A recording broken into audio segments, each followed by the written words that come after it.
very much for inviting me. So I'm here to talk about the UK COVID dashboard and how we went about producing that. It's been running since about March 2020 in various forms.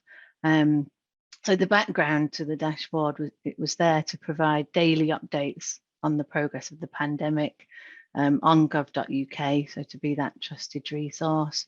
From the very beginning, we wanted it to be for the whole UK, along with more granular information to provide the latest information on cases, deaths, hospitalisations, testing, and later on vaccinations. And crucially to be presented in a way that's accessible for the general public and the professional audience, and to be a single trusted version of the truth. So where are we now and how did we get here? So one of our previous presentations, David Lamb, who was a public health data manager in a PCT during the swine flu epidemic, gave us this nice quote where he said there wasn't much real-time data available on the spread and effect of the infection, and that data managers in each PCT had to devise their own monitoring systems. And he felt the situation could have been managed more efficiently with an equivalent to this dashboard. So we started with our first gov.uk version of the dashboard, which is in the bottom right of the screen there, coronavirus in the UK, with 4 different metrics, so new and cumulative cases, and new and cumulative hospital deaths, and then moved relatively swiftly, although it didn't feel like it at the time perhaps, from that to the middle one there that you can see that looks like a set of slides. So there was a set of data there on testing, cases, healthcare and deaths, and that was introduced in order to replace the daily press briefings that were happening at 4 o'clock every day up until I think it was June 2020. So when they stopped, the dashboard took over presenting some of the information that had been provided there. And then the top left version is the one that looks most similar to the one we have now. The first version of that was introduced in October 2020 when we added a lot of more local information, a postcode search and so on. And then in the kind of January 21, we added information on vaccinations, which sat on top of the other cards. So here's just a bit about the service in figures. So at the peak of use of this, which is probably January 21, we had 1.5 million daily users and weekly page views of around 80 million. We're still getting daily downloads of up to about 1.5 million. And at peak time, during the kind of peaks of the pandemic, we've had up to 200,000 people waiting to see the new data at 4 o'clock. So here's just a visualization of that surge at 4 o'clock. So this is the time of day versus the number of requests, and you can see it's kind of going along around kind of 20,000-ish, and then shooting up to there, was pushing towards 300,000 requests, which is a huge load on the server. So the technology that had to sit behind that had to be able to cope with that. So how do we do what we do? So this is just a bit about the team. So at its peak size, the team is about 18 to 20 people.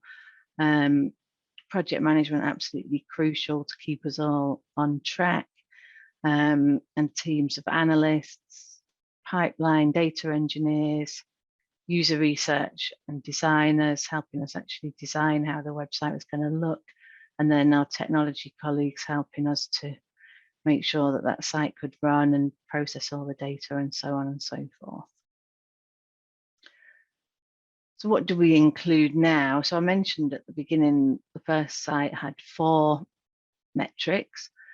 We now have over 200 metrics covering those 5 topics that I already mentioned, down to quite small areas within England, so middle layer super output areas, populations of around 10,000 people. And we do, where we can, cover all the nations of the UK. So it's kind of our job to bring together the consistent data across the nations. So this is the workflow.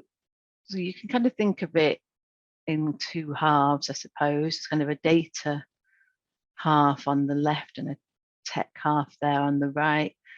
So we have a data pipeline where we process all the data. So that's hosted in the cloud on Palantir's Foundry system. And that starts ingesting data around 8 o'clock in the morning and processes that in pipelines, which I'll show you in a moment. And there's also some manual processes and data gathering that the analysts in the team do. And then over the day, we send over data files to this side of the equation on the right, where the tech team are managing the ETL, extract, transform, load process, populates the database, and that process calculates derived metrics like rates, creates the archive, and the whole kind of process there is triggered at about 3 o'clock. So that process has about an hour to go from receiving the final data to the release at 4 o'clock. So if that all runs smoothly, we have plenty of time for QA. If it doesn't run very smoothly, then you could be doing QA in a few minutes. So it's quite a bit of variety there to kind of hit the 4 o'clock. And I just talked about complexities, but this just gives you a bit of an idea of the volumes that we're talking about. So on the pipeline side, we're ingesting, I think it's more than 26 now, actually, different data sources from case data from within UKHSA to hospital data from NHS England and so on. About 700 million raw figures coming in there, creating 10 million figures that are then sent over to the tech team. The ETL processes that, generates derived figures, around 50 million, and then we're populating the database. Every day we update everything, and the total, so right back to the beginning of the pandemic, total records probably more than 6.5 billion now, but it's those kind of volumes that we're dealing with on a daily basis. So I mentioned the pipeline. So the foundation of that is the principle of reproducible analytical pipelines. So the idea that you're doing the same thing to the data every day. You know what your input's going to look like, you know what your output wants to be, and you have your automated inputs and some manual inputs, and then there's a series of transforms, and that's developed and maintained by a team of data engineers. So this is what the pipeline looks like when you view it by source. So there, each different data source or set of data sources has a different color.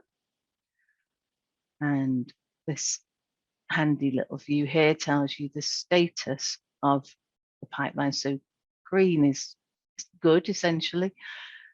Blue means it's in progress, and yellow, it's queued and it will be triggered by the processes running before it. And then red means something's failed and you need to investigate what's happened there. So that's what our team of data engineers would be doing on a day-to-day basis. And this just gives you some idea of the code that they're working with. So it's zoomed in there on the vaccinations pipeline, and it's just zoomed right into the first step of a process that combines vaccination denominators with vaccination counts to create vaccination uptake by age groups. So each one of those boxes is a set of code, and you can click on any one of those boxes and have a look at the code, so for troubleshooting and so on.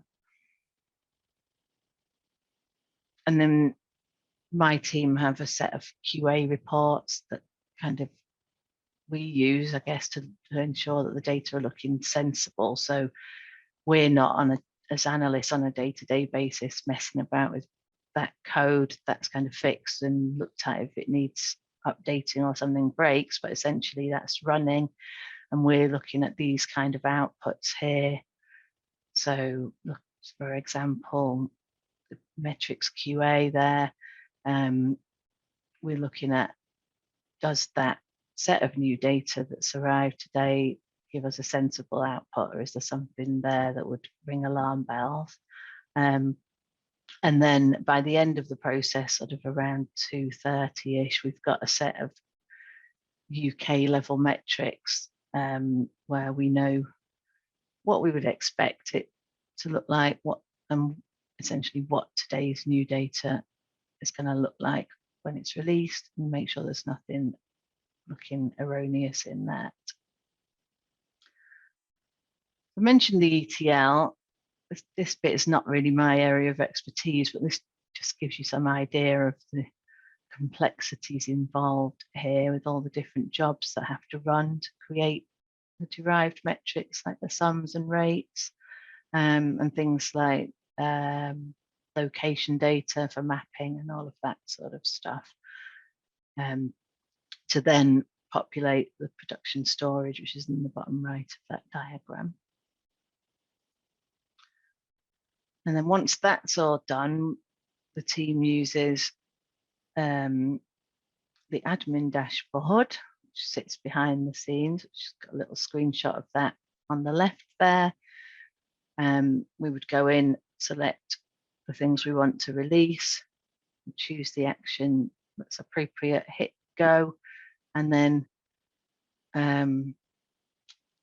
up to 2 minutes later, the data are refreshed on the dashboard, depending on caching and so on.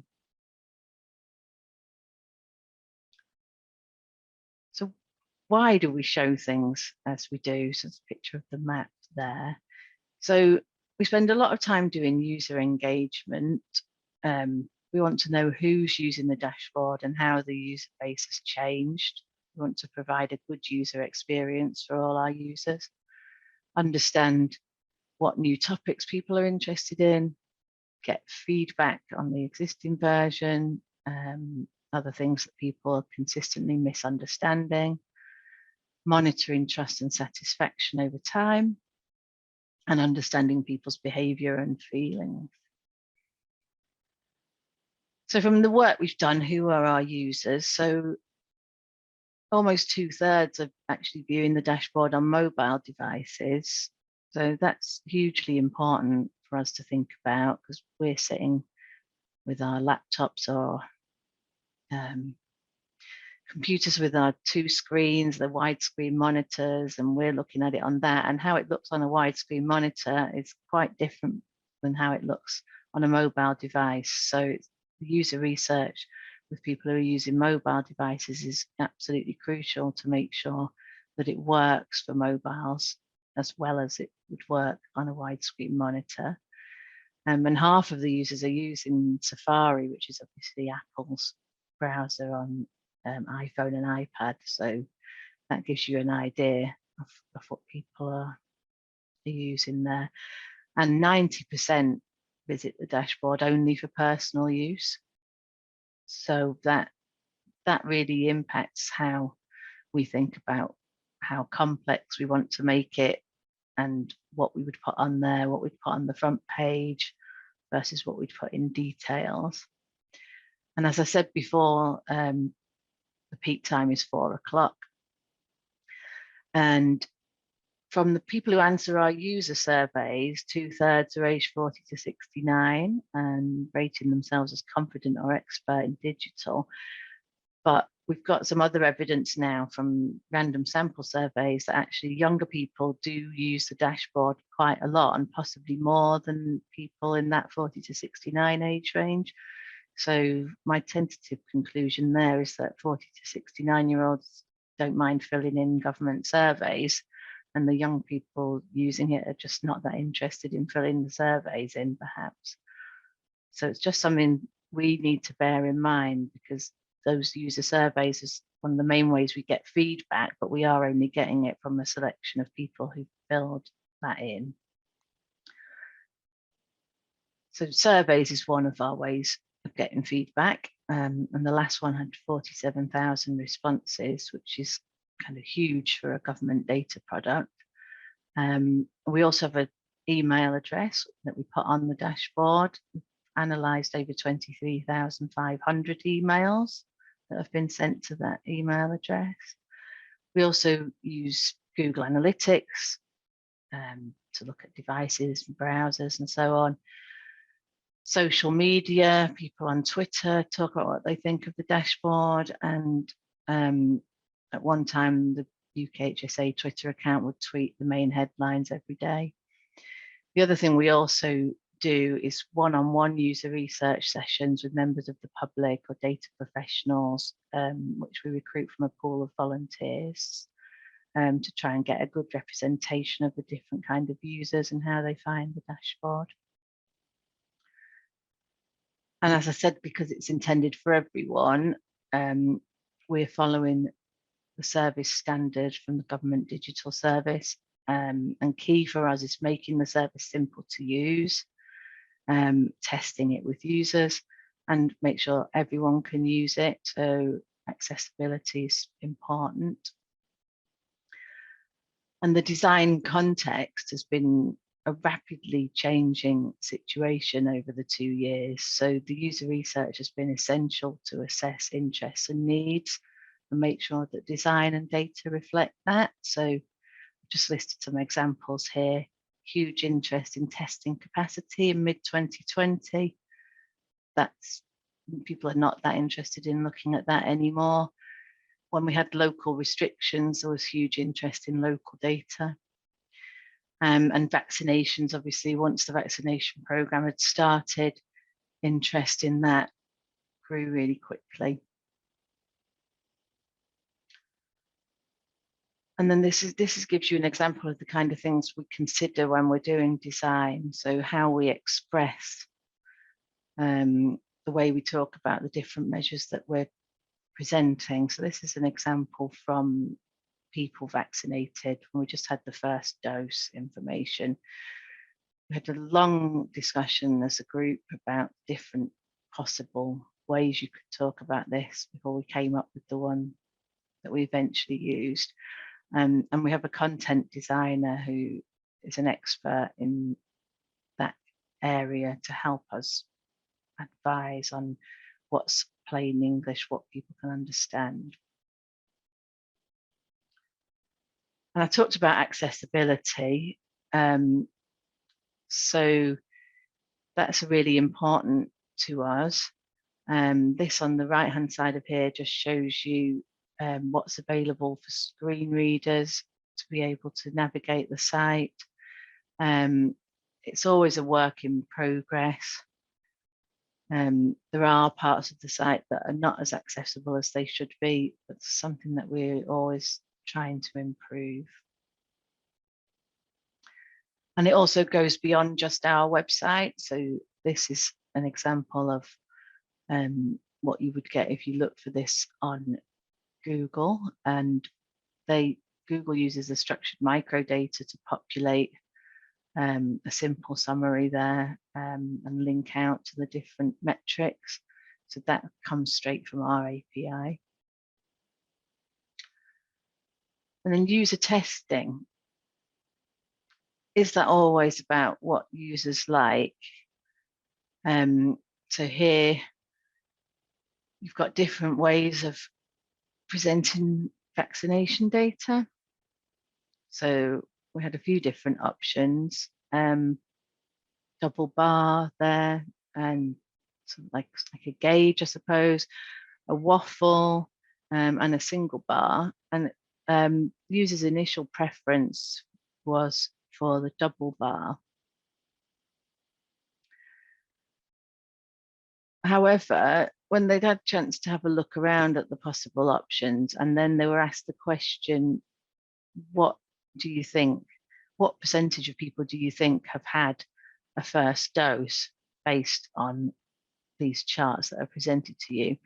It was option B, the waffle. They were able to zero in straight away there that it was 43%, whereas with either of the bar options, they weren't able to get so accurately. But it's always worth bearing in mind, you know, some people didn't really mind one way or the other. They didn't find graphs useful. They just want to see the numbers. So you get a lot of different feedback. And in the end, we went for the waffle. And then this is another way that we test how people are interacting with the site. So this is using a heat map to look at where people are clicking. So when we initially created this, we didn't, the little pictures that were on each card weren't clickable, but we could see from the red heat map that people were clicking on those and hoping that they would expand to get more information. So in a further iteration, we made those clickable so that it would give people access to the more detailed data if they did that. Okay, so why do we do it like this? And this is a quote from an interview that we did in the I newspaper, which is still correct. So someone sitting at home in Newcastle sees the latest trends and charts for the first time at 4 o'clock, which was the same moment as Boris Johnson would if he was looking at it in his office in Downing Street. And we think there's huge advantages to open data in helping people understand government decisions, making the information accessible to millions, potentially justifying decisions, improving trust. And we obviously can't do everything. There's disadvantages as well, clearly. You know, there's plenty of room for misinterpretation. We're under a lot of pressure to publish as soon as possible. So there's limited time for QA and no room for delay. And then there's kind of two things here that we identified as a team were both advantages and disadvantages. So rapid identification of mistakes and ever-growing demand for data. So rapid identification of mistakes, we've got our 100 to 200,000 people clicking at 4 o'clock, but also mistakes could be broadcast on national television within minutes of us making them. So this particular screenshot from Sky News, the release time was 4 minutes past 4 on that day, and they were showing a screenshot of dashboard 3 minutes later. And this is another one. This was a Sunday where we had some problems with processing the deaths data. So we decided not to make everyone wait for that to be done before we published the update. So the number of deaths was reported as 0. We had that big yellow banner there saying that on the site, but a lot of data organizations, a lot of news organizations were using the API. So they just took the feed which said there'd been 0 deaths reported. Shortly after they were alerted to the problem, the banner was then broadcast on the television and it was kind of corrected, but that did make us rethink whether we would actually go ahead publishing with partial data, and we decided that we wouldn't do that.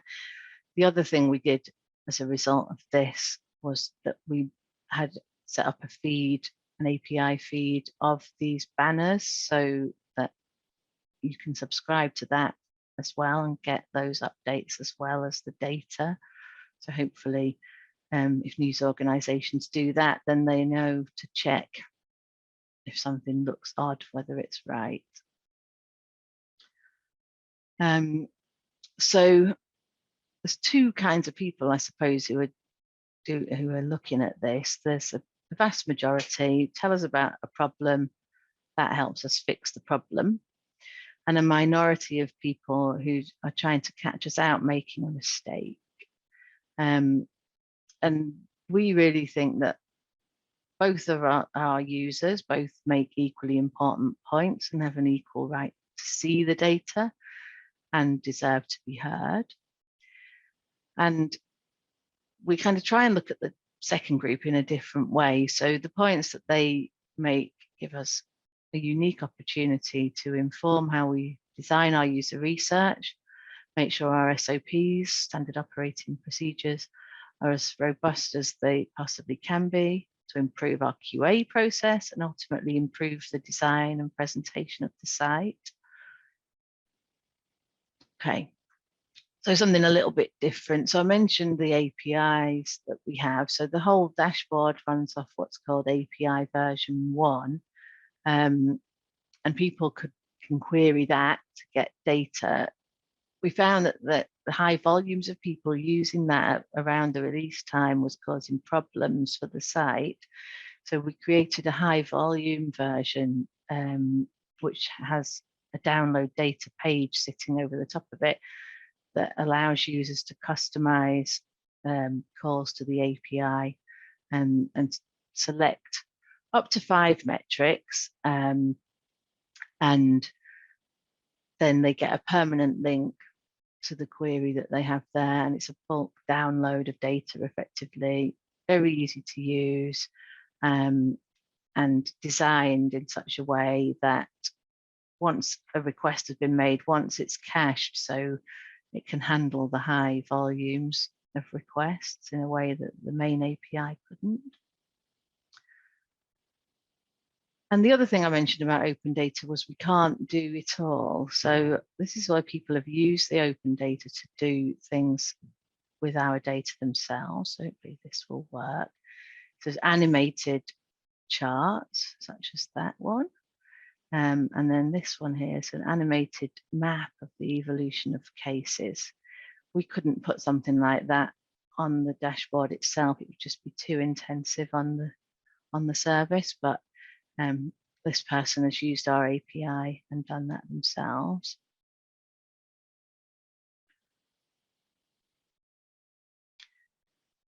And open data promotes collaboration. So members of the public have created their own websites, and news outlets use the data to inform the public.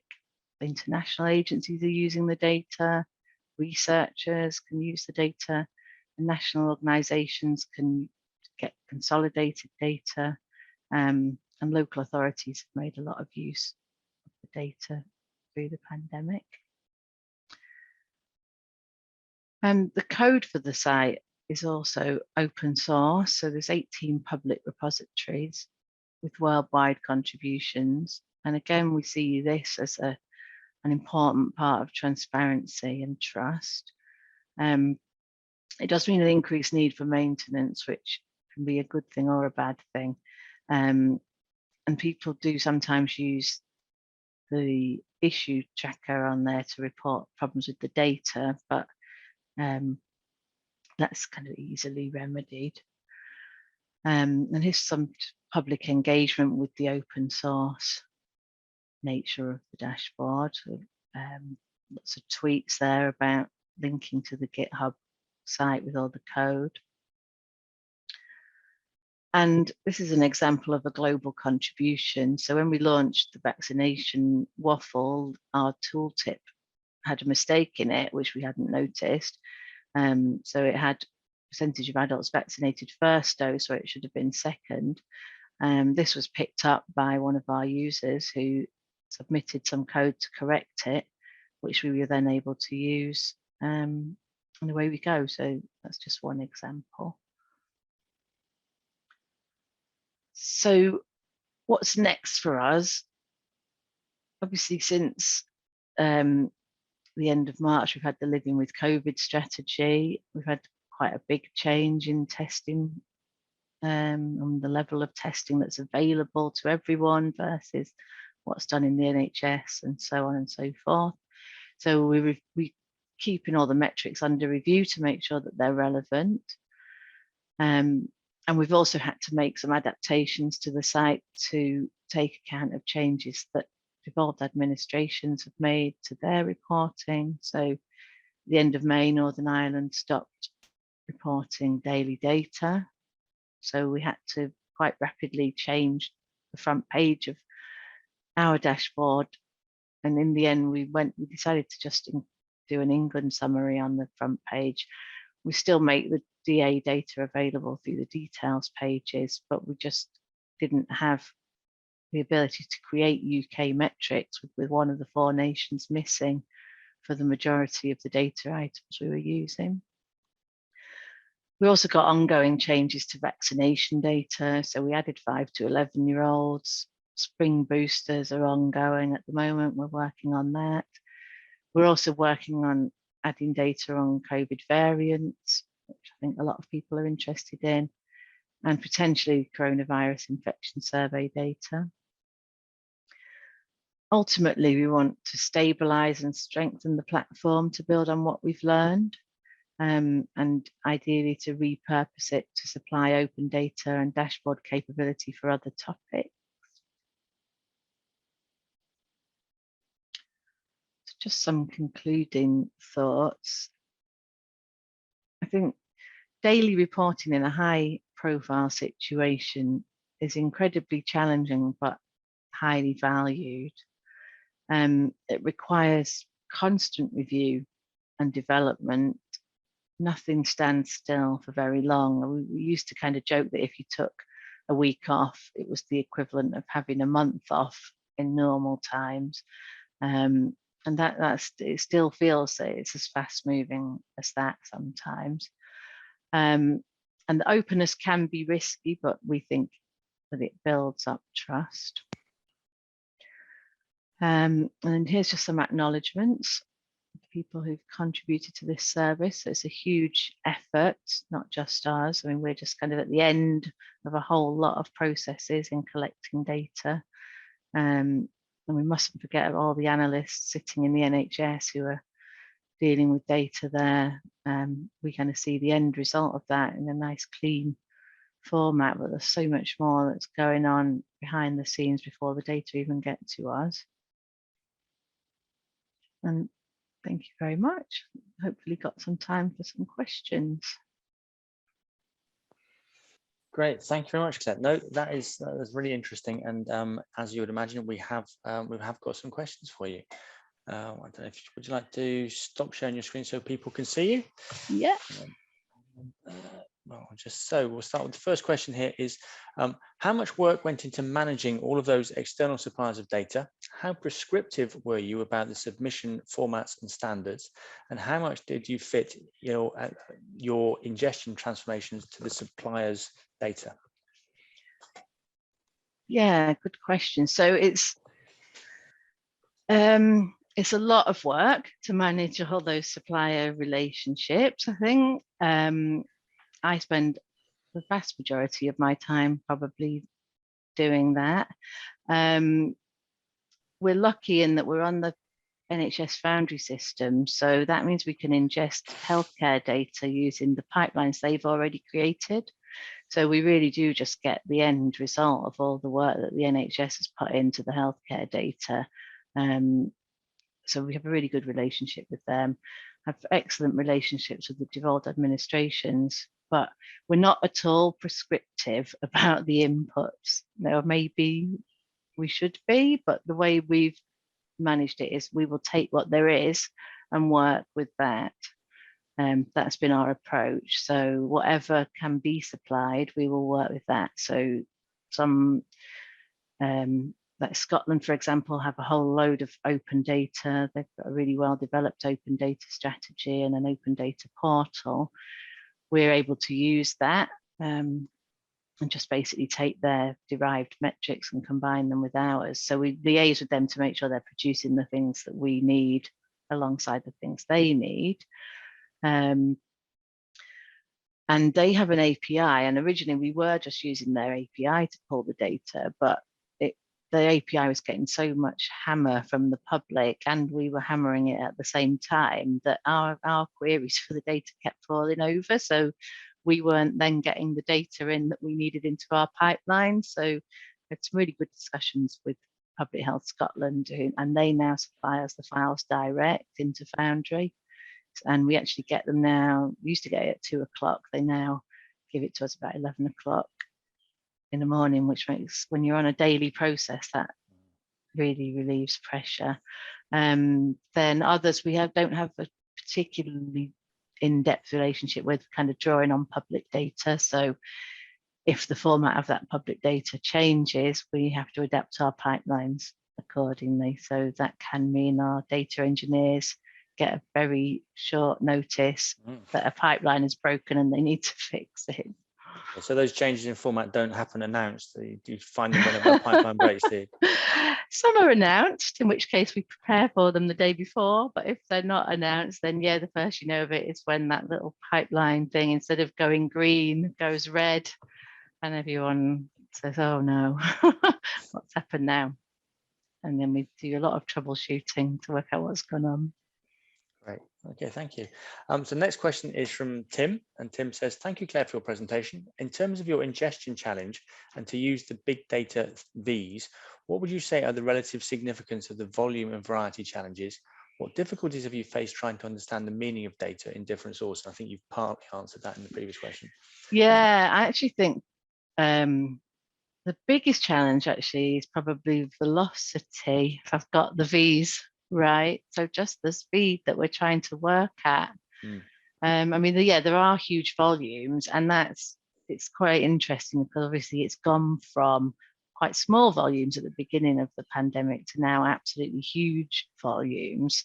So because we started with a reproducible analytical pipeline, we were able to adapt to those changing volumes quite straightforwardly. There's a lot of flexibility in the platform to refactor your transforms, to make them more efficient, to add more memory, those kind of things. It's all built into the platform, which makes life a lot easier. I don't know whether I've actually answered the question there, sorry. You certainly answered the question about 3 Vs. It was the velocity and the speed at which you were working, I think, was what came through there loud and clear. Got another question from a different source this time. What does your team actually look like? What balance of professional skills, and how did that change through the development, from development to steady state? Yeah, so it started very small. So kind of one tech person, one data engineer that was borrowed, a couple of analysts, and that was about it. Then rapidly realized that if we were going to be doing this every day for an indefinite period of time, that we needed a rota of analysts involved, because otherwise people just burn out very quickly. So we still have a rota today. We'd have 2 analysts on the rota every day. So we've got our team there as 5 analysts and 3 deputies to me, all taking a rota. So it's the analysts are kind of shadowing the process, making sure that the pipeline's running, manually entering data that needs to be done. And then the person responsible for the release on the day, they would be the one that actually kind of hits go and takes responsibility for making sure those figures that you see on the 10 o'clock news are actually correct, which is obviously quite a big responsibility, particularly in the early days, where we were sort of sitting there, and at the same time as it was being said at the press briefing, we'd be listening to whether the numbers that were read out at the press briefing were the same ones we had that we were about to hit go with, and if they weren't, then there'd be a bit of a panic. So that's what 8 analysts in total. We have a full-time user researcher, a full-time interaction designer, so someone designing how the layout of the site looks, how people would interact with it, a content designer to make sure that all the content makes sense to people, and up to 3 data engineers working on the pipeline, plus our project management team, who absolutely essential to make sure it all runs. Just quite a team effort. I have to say, looking from the outside in, it actually strikes me it was a remarkably small team that you had to do, you know, a significant piece of work.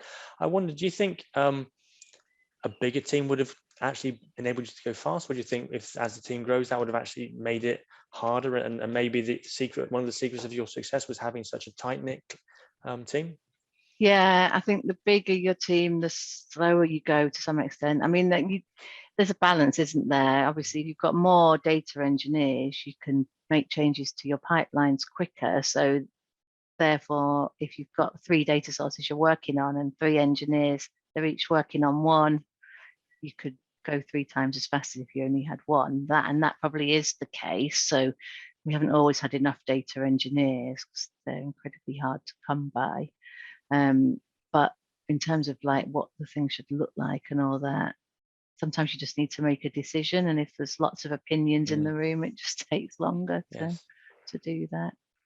Yeah, okay, great. So this is an interesting question from Helen. How long did it take to get the first iteration back in early 2020? Who made the decisions on what sources to use and how to extract the useful information? First iteration was before I joined the team. I think it was turned around in a matter of days by our GIS team. It was an Arcgis Dashboard, the very first one. I didn't actually show a screen grab of that. So that was kind of March, like early March. The one that I did show a screenshot of, I think, launched in April. So that, I guess, took about a month to develop in the background while the Arcgis one was still running. In terms of deciding what metrics to use and so on. So with cases, we are in PHE, as it was then, Public Health England, we had a surveillance system and COVID cases were feeding into that surveillance system. So it was just a question of tapping into that and agreeing an output with the team that managed that surveillance system. So that was quite straightforward to do. With deaths, all that was available was in hospital deaths from NHS England. So that was what we used. But then in the background, our epidemiology team were working on a definition that could capture deaths that happened outside the hospital setting. And that took a while to be introduced. I think we probably introduced that around kind of May time from memory. So it was a while developing that source, but we had the hospital deaths in the meantime. Okay, great. Quick question here. It says, hello, the architect from Lelolo. Hello, the architecture is amazing. Just curious which scheduler you use for the jobs. Oh, good question. I might have to take that one away. Okay, might have to get back to you on that one. Yeah. Okay, and then we've got another one here. So from Jenny, she asks, what's next now that you've set such high expectations of national health data infrastructure? I think let's take this one broad, if we may. What's next in terms of health data, but also, is there any lessons that the rest of government can learn from what you've been doing, and especially from the open data angle and the data sharing and the speed at which you've been able to provide the information? So what are your thoughts in the future? Yeah, so on health data, I think there's huge opportunities to learn, and there's an open data working group that goes across all the different health organisations to try and pool ideas and share what we've learned, because there's a lot of the same challenges being tackled. I think shared platforms are really, really useful. I suppose we could have a discussion about what the best shared platform might be to use. UKHSA is developing its own data platform at the moment. If Sam had been here, she would have been able to tell you more about that. But I guess we used the Foundry system because PHE didn't have a data platform and we needed one, and it was there. So that was a pragmatic decision. Now, hopefully, we've got a bit of time to be a bit more strategic and look at what we want. So definitely within UKHSA, the idea would be to bring all the data together on one platform, which then allows us to ideally use what we've learned about the architecture of the dashboard and how it works, So that principle of building dashboards off public APIs to completely transform what's available, say on Flu or something like that. At the moment, that's a PDF document with Excel spreadsheets, and a load of hard work goes into producing that every week. But we think probably could be done differently and get more data out there in a more user-friendly format. So that's kind of within UKHSA. Within the health sphere, I think NHS Digital are doing loads of work around open data portals and platforms. So that's definitely one to watch. And cross-government, yeah, I mean, I think there's loads of opportunities to learn from the way that we've dealt with the data. At the moment, some of the lessons learned stuff is a bit ad hoc, the kind of sharing, but we want to do more of that because we've been so focused on the doing, we haven't had time to do the sharing. So we're now hopefully, and you may have seen that we announced today that we're doing weekly updates after the end of the month. So that we're hoping that will give us a bit more time then to do some of that sharing. Okay, great. Okay, I think we've run out of questions. So one of the little snippets I've learned from today is the fact that you called those vaccination, that little chart, a waffle chart. Oh yeah. Yes. Again, I've been watching it, I've been monitoring it for months now, but I never realized it was called a waffle chart. And I thought that was a fascinating explanation where you gave that, you ask people what they want and they say one thing. But when you actually check to see what information is coming across and how well people are interpreting things, that's certainly something I've noted for myself in terms of the user research side of things for the future. Yeah, I think that's absolutely crucial. I mean, I should say that I completely vetoed donut charts and pie charts before we went out to user research. The designer came up with some beautiful donuts for us to use a test, and I just said no. So I was being a bit mean, I suppose, but I wasn't going to have a pie chart or a donut chart on the dashboard. So the waffle, I think, won the day. Yeah, no, I think the pie charts, I think that's a debate that's been had, and stacked bar charts and things like that are much easier to interpret, especially when things are close, or you've got lots of small numbers and things on the pie chart. Yeah. I completely agree with you there. I'll certainly back you on that one. Okay. Well, if there's no more questions, I think all that's left is to thank you very much, Claire. It's been really interesting. We've had good engagement from the audience, as you can see from the questions we've had. It's been a real pleasure listening to you. Thank you very much. And of course, thank you very much for providing all the great data you have on the pandemic. Thank you for inviting me. It's been a pleasure. Yeah, you're welcome.